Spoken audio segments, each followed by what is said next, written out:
مين هم الرماديين ومكانهم فين وايه قصتهم؟ بكل بساطة يا صديقي، الرماديين هم سكان جوف الارض، وللعلم الكلام ده مش كلامي انا، وكل العالم بلا استثناء اتكلم عنهم. ده حتى كمان في ناس شهدت ان هي شافتهم يا اخي، كمان لدرجة ان هم كانوا بيعادوا اهل الارض اللي هم اهل. The intel community and the counterintelligence community figured that out. I haven't ruled out anything at this point. We continue to assess every threat or potential threat unknown that approaches North America with the attempt to identify it. في الفيديو ده قصة مثيرة للجدل لأبعد درجة انت ممكن تتخيلها. حضر الدرينك او السناكس بتاعك وتعال اسمع الفيديو. في البدايه حابب اعرفكم بنفسي، انا احمد شكر ودي قناه فانتوم، هتلاقي عليها كل حكايات الرعب والغموض اللي تحب تسمعها. فلو انت اول مره تشوفني اعمل سبسكرايب في القناه وفعل الجرس عشان يوصلك كل جديد انا بنزله. واهم حاجه ما ننساش ندعي لاخواتنا في فلسطين وفي العالم كله ان ربنا يفك كربهم. نصلي على النبي عليه افضل الصلاه وازكى السلام وندخل في تفاصيل قصتنا.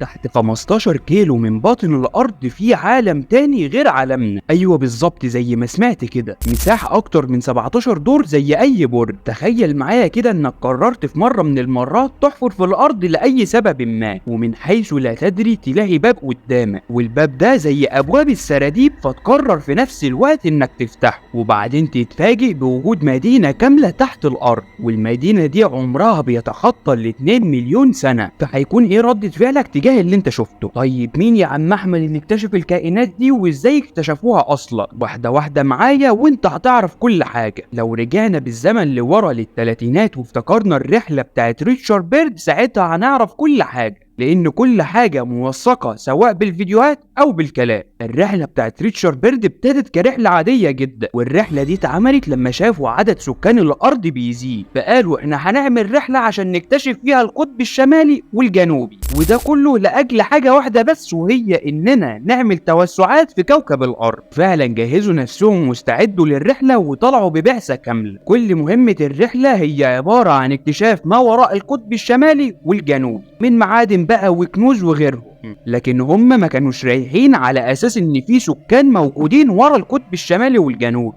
هم رايحين على اساس حاجه تانية خالص واللي وضحناها من شويه. ويشاء القدر انهم يصادفوا الكائنات دي قدامهم، ده حتى كمان دار ما بينهم حوار، وخاصه لما الطيارات بدات تدخل في النطاق الجوي بتاعهم. ريتشارد بيرد لقى صوت غريب جايله في جهاز الاستقبال بتاع الطيارة بتاعته، والصوت كان بيوجه له رسالة وبيقول له اهبط وما تخافش احنا مش هنأذيك. وكل حاجة دارت ما بينهم كانت متسجلة صوت وصورة، بس للأسف من وقت نزولها تم حذفها على طول. فلك أن تتخيل معايا يا صديقي إن من الثلاثينات لحد وقتنا الحالي شوف كم بعثة اتعملت، وما زالت البعثات شغالة لحد وقتنا الحالي. فعشان كده هم حاطين حراسات هناك وسفن حربية وطيارات عشان يمنعوا أي حد من إنه يتجاوز القطب ويشوف إيه اللي وراه. والسبب من كده إن أمريكا بتبقى مستفادة لأقصى درجة من الكائنات دي، والتطور اللي قارة أوروبا عامة كلها بتوصل له مش من فراغ.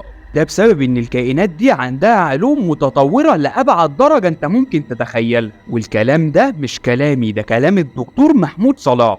معادن، لان ربما في وقت من الاوقات ان حجم البشر يزيد قوي، فاحنا ممكن نحتاج القطب الشمالي والقطب والله ما الجنوبي. كنت معاهم انا معاهم. ده حصل فعلا. وبالفعل قال لهم احنا وجدنا معادن، ولكن وجدنا شيء اثمن من المعادن.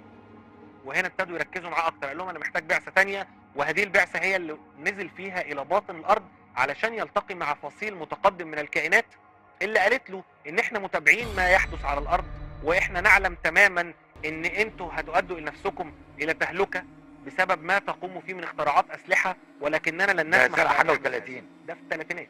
امال هيقولوا ايه دلوقتي بقى اذا كان يعني ده صحيح؟ بالظبط. خلي بال حضرتك، الكلام ده متوافق مع الكلام اللي حصل في التلفزيون الانجليزي لما تم قطع الارسال في التلفزيون الانجليزي. وبرضه كان في صوت غريب بينبه اهل الارض وبيقول لهم احنا مش هنسمح ان ده يحصل. وغيرها من الرسائل اللي كانت بتوصل لينا كلها رسائل تنبيهيه. والموضوع ما وقفش لحد هنا وبس، كمان في شيوخ اتكلمت عنه واكدت الموضوع ده. مخلوقات عجيبة يعيش جزء منها في الفضاء ويعيش الجزء الأكبر في الأرض، ولكن في أعماق الأرض.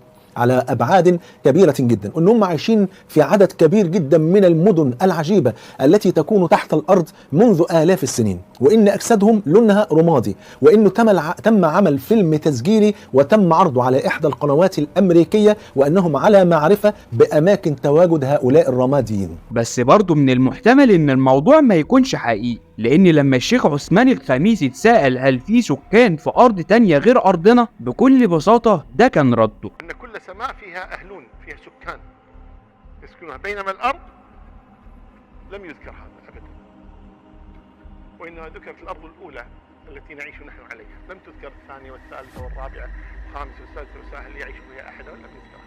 بس كده وبكده نكون وصلنا لنهاية قصتنا، وما تنساش تعمل لايك وكومنت وشير لان ده بيفرق معايا جدا. واخيرا انا احمد شكر، وحكاياتي دايما في انتظاركم.